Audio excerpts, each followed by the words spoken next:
जय हिंद दोस्तों इस वीडियो में आपको बताने वाला हूं इंडियन ऑयल कॉरपोरेशन लिमिटेड यानी कि आईओसीएल पाइपलाइन डिवीज़न भर्ती 2020 के बारे में, जो कि रिसेंटली जारी की गई है और जिसमें कि कैंडिडेट ऑल इंडिया से अप्लाई कर पाएंगे। तो आप इस वीडियो को देखते रहिए, मैं आपको इसके बारे में पूरी जानकारी देने वाला हूं जिससे कि आप इसके बारे में कंप्लीट जानकारी जान पाओगे। तो चलिए दोस्तों शुरू करते हैं। दोस्तों यहाँ पर पहले आप जानकारी थोड़ा शॉर्ट में समझ लीजिए, इसके बाद मैं आपको प्रत्येक जानकारी इसके ऑफिशियल नोटिफिकेशन से कंफर्म कराऊंगा।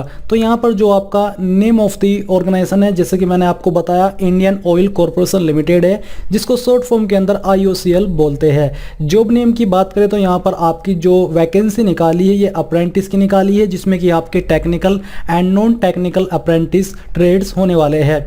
टोटल वैकेंसी आपकी 482 है और जॉब लोकेशन आपकी अक्रॉस इंडिया रहेगी। अक्रॉस इंडिया में कौन कौन सी स्टेट या फिर कौन सी जगह पर आपकी पोस्टिंग की जाएगी वो आपको जानकारी आगे ऑफिशियल नोटिफिकेशन में जानने को मिल जाएगी। साथ ही आप ये भी जान लीजिए कि कैंडिडेट इसमें ऑल इंडिया से अप्लाई कर पाएंगे। Starting date to submit application form आपकी 4 नवंबर 2020 रखी गई है और last date to submit application form 22 नवंबर 2020 है। अब मैं यहाँ पर दोस्तों आपसे जानना चाहता हूँ कि क्या आप चाहते हैं कि जब आपका 4 नवंबर 2020 को अप्लाई लिंक एक्टिवेट हो जाए, मैं आपके लिए फॉर्म फिलअप की वीडियो बनाऊं, तो आपको मुझे कमेंट करके बताना होगा कि आपको फॉर्म फिलअप की वीडियो चाहिए या फिर नहीं चाहिए। अगर आपके इस बारे में कमेंट आएंगे कि हमें वीडियो चाहिए तो मैं आपके लिए वीडियो बना दूंगा। साथ ही मैं आपको ये कहना चाहूँगा कि अगर आप कमेंट करते हो कि हमें वीडियो चाहिए, आपको चैनल को सब्सक्राइब करके बेल आइकन को ऑन कर लेना है ताकि आपको जैसे ही वो वीडियो अपलोड हो उसका नोटिफिकेशन मिल जाए। अब चलिए जो अन्य जानकारी इसके बारे में बात करते हैं। तो यहाँ पर दोस्तों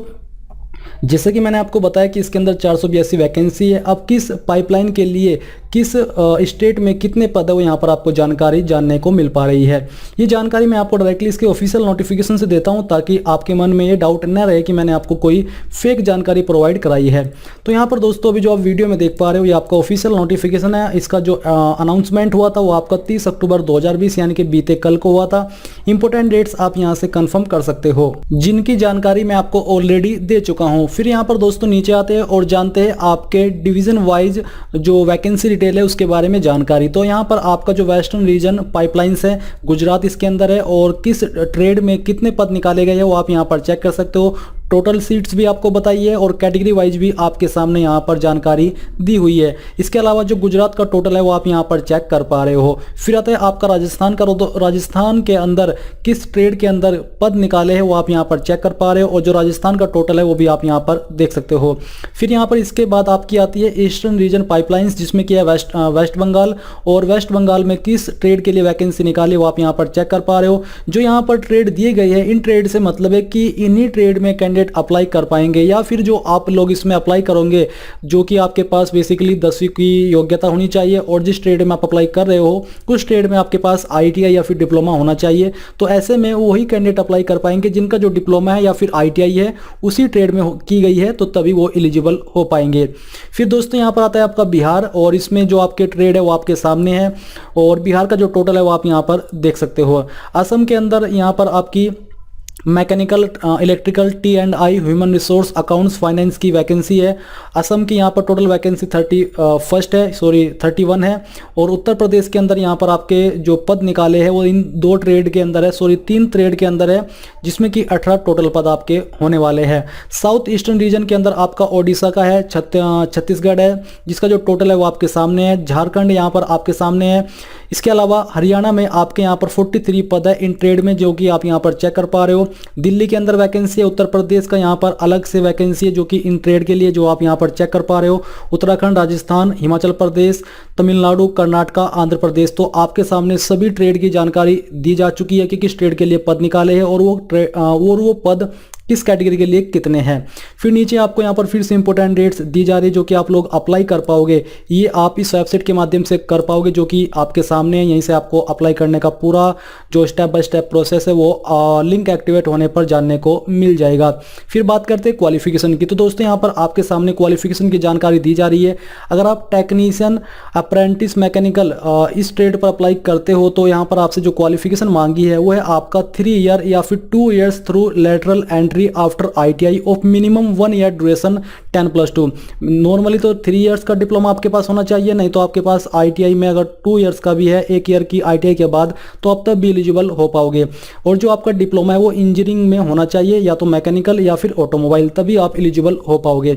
इसी प्रकार से टेक्निकल अप्रेंटिस इलेक्ट्रिकल पर अप्लाई करने के लिए आपसे ये क्वालिफिकेशन मांगी है जो कि आपके सामने है। इसमें भी सेम ही है कि या तो आपके पास 3 साल का डिप्लोमा होना चाहिए, या फिर आपके पास 2 ईयर का डिप्लोमा हो और साथ ही आपकी 1 ईयर की लेटरल एंट्री हो ITI के अंदर, तब आप इसमें एलिजिबल हो सकते हो।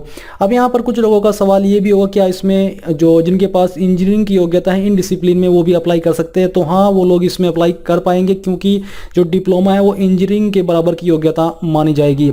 तो यहाँ पर आप दोस्तों सभी ट्रेड की जानकारी चेक कर लीजिए। जैसे कि यहाँ पर कुछ ट्रेड है जिसमें कि data entry operator, fresher apprentice, यानी कि इसमें फ्रेशर अप्रेंटिस अप्लाई कर सकते हैं।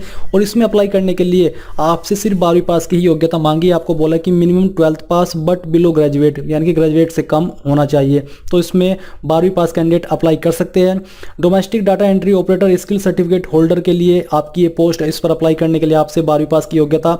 Additionally candidate should possess skill certificate of domestic data entry operator, यानी कि ये आपके पास अगर है, जो कि training of less than 1 year issued by awarding body recognised under national skill qualification framework और any other authority recognised by the central government. तो तब आप एलिजिबल हो पाओगे अगर आपके पास ये स्किल सर्टिफिकेट भी है, जो कि इसके द्वारा रिकॉग्नाइज्ड होना चाहिए। तो यहाँ पर आपने ये जानकारी जान ली है। अब आती है एज क्राइटेरिया, यानी कि एज लिमिट। तो आपकी जो मिनिमम एज लिमिट है वो 18 साल है और मैक्सिमम एज लिमिट 24 साल है, जो कि काउंट की जाएगी 30/10/2020 तक। यानी कि 30 अक्टूबर 2020 तक आपकी उम्र ना तो 18 साल से कम होनी चाहिए और ना ही 24 साल से ज़्यादा होनी चाहिए। अगर यहाँ पर छूट की बात करें तो गवर्नमेंट रूल्स के अकॉर्डिंग SC/ST कैंडिडेट को 5 साल की छूट और OBC को 3 साल की छूट दी जाएगी। यानी कि जो SC/ST कैंडिडेट है वो 29 साल की उम्र तक अप्लाई कर सकते हैं और जो OBC कैंडिडेट है वो 27 साल की उम्र तक अप्लाई कर पाएंगे। ड्यूरेशन ऑफ अप्रेंटिसशिप ट्रेनिंग, यहाँ पर जो आपका technician apprentice electrical mechanical T&I 1 साल का रहेगा। Trade apprentice assistant HR accountant का भी 1 साल का रहेगा। और जो आपकी data entry operator and domestic data entry operator की पोस्ट है, इसका जो ड्यूरेशन रहेगा वो आपका 15 मंथ का होने वाला है। फिर आता है स्टाइपेंड, यानी कि आपको क्या छात्रवृत्ति या फिर क्या सैलरी दी जाएगी ट्रेनिंग के दौरान। तो यहाँ पर आपको रूल के अकॉर्डिंग बताया कि इन रूल के अकॉर्डिंग जो सैलरी होती है वो दी जाएगी। बट अगर मैं लास्ट ईयर जो वैकेंसी निकली थी या फिर जो IOCL के अंदर वैकेंसी निकलती है उसके अकॉर्डिंग बात करूँ, तो इसमें आपको जो सैलरी दी जाएगी या स्टाइपेंड दिया जाएगा वो आपको 12 से 13 हज़ार रुपये या फिर 11.5 से 12.5 के आसपास पर मंथ दिया जाएगा। तो यहाँ पर इतना ही सैलरी आपको मिलने वाला है।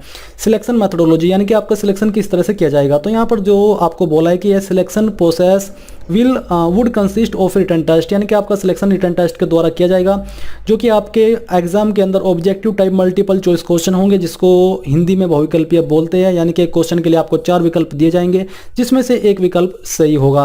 और देयर शैल बी 100 क्वेश्चन, और यहाँ पर एग्जाम के अंदर आपके 100 क्वेश्चन होंगे, जो कि आपको एक क्वेश्चन के लिए 1 नंबर दिया जाएगा। There shall be no negative marking for wrong answer, और यहाँ पर कोई आपकी नेगेटिव मार्किंग भी नहीं होने वाली। यानी कि अगर आपके अंदर तुक्का मारने की अद्भुत कला है तो आप इसमें अपनी तुक्का मारने की कला अच्छे तरीके से दिखा सकते हो। और जो आपका एग्जाम पैटर्न रहेगा वो आप देख सकते हो। टेक्नीशियन अप्रेंटिस का जो एग्जाम पैटर्न है वो यहाँ पर दिया है। इसमें जो आपके क्वेश्चन इंक्लूड किए जाएंगे वो आपके general aptitude, reasoning, general English, numerical aptitude and general knowledge से किए जाएंगे। और जो आपकी ट्रेड अप्रेंटिस अकाउंटेंट की पोस्ट है, इसमें आपसे जो जिन सब्जेक्ट से क्वेश्चन लिए जाएंगे वो आप यहाँ पर देख सकते हो। तो यहाँ पर दोस्तों बेसिकली आपने इसके बारे में कंप्लीट जानकारी जान ली है। आई होप ये जानकारी आपको पसंद आई होगी। अगर आई है तो प्लीज़ उस वीडियो को लाइक, शेयर और साथ ही आपके अपने YouTube चैनल ज्ञानदेव होस्ट को सब्सक्राइब कर ले, और सब्सक्राइब करने के बाद बेल के आइकन को दबा दे, ताकि आपको आगे आने वाली वीडियोस के नोटिफिकेशन सबसे पहले मिल पाए। जय हिंद दोस्तों।